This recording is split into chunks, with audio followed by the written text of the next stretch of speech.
Hello and welcome back to another video. In this video we are going to talk about how Ragnarok Online GGH is being managed. I feel like this video is not so much of a rant, but also something that hopefully could help them improve by basically voicing out what I think most of us would feel about their company. So first of all, the question is, are they really ready for this launch? Now, I've made a video in the past saying that the launch and the closed beta was actually too close. I felt like the closed beta was not really that successful, and the fact that they'll just willingly launch did not set a good first impression. Ever since the day that they've launched a few days ago, every single day there was a maintenance. So very quickly, let's just take a look at the history of this past few days.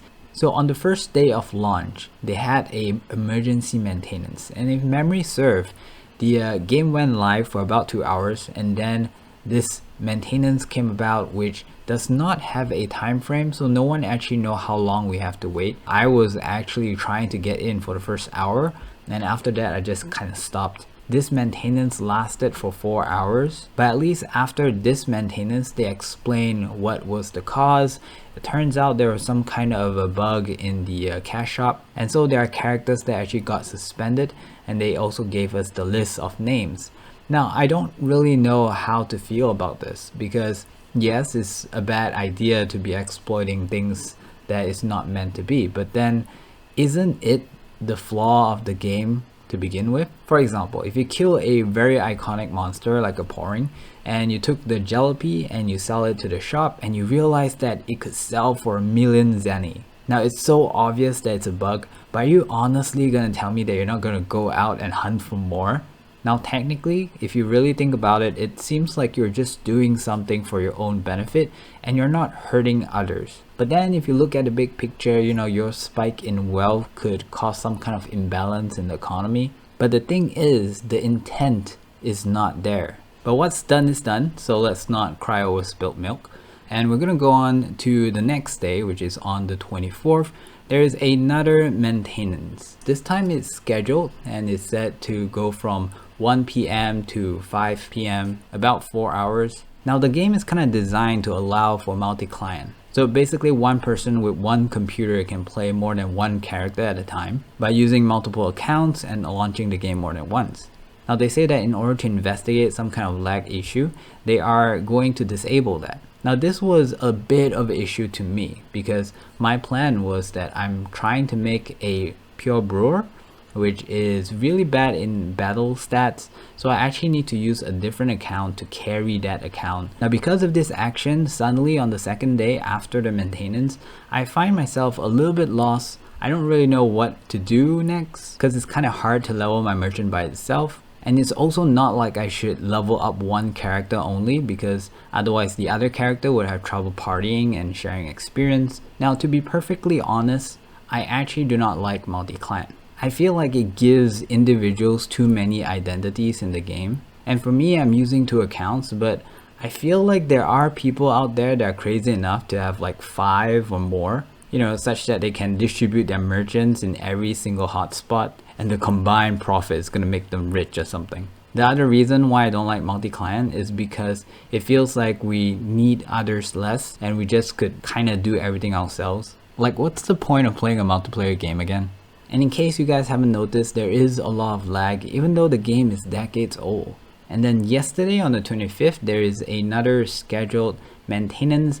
I know I say scheduled, but to be honest, they just kind of tell us like 30 minutes ahead of time. But I guess it's still better than those urgent or emergency maintenance where you just disconnect out of the blue. Now, the estimation of this maintenance was 3 hours. In fact, it's supposed to be done at 3 p.m. and on 3:01 they extended it by another hour. So after we waited that extra hour, we finally get to play, and shortly after there's another urgent maintenance. So this one came with no info, and we don't know how long we actually have to wait, but it took about roughly another 2 hours before we could play it again.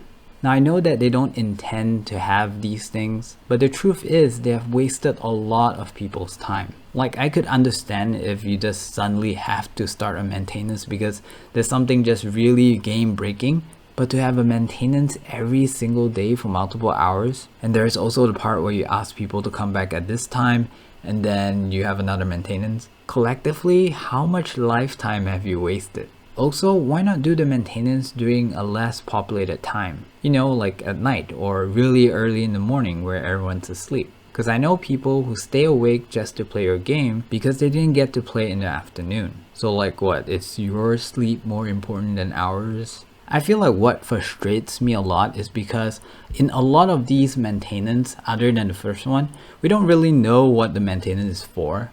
They don't have a very good description of what they actually did. If you go over to the patch notes, it's empty, there's no data. And even though there's so many issues in the game, but you can still see announcement on Discord promoting to top up and recharge on cash item stuff. I mean, shouldn't you make sure that the game is good first before you try to tempt people into paying? Now I feel like they know that a lot of the players are in their late 20s or in their 30s, and a lot of us has money to spend. But seeing the way they promote the cash shop even with all these issues just doesn't rub me the right way. And by the way, in case you haven't noticed, all the announcement and event in the website goes like from the oldest one to the newest one. So for example, in the events, if you want to see the latest event, you actually have to go to the next page.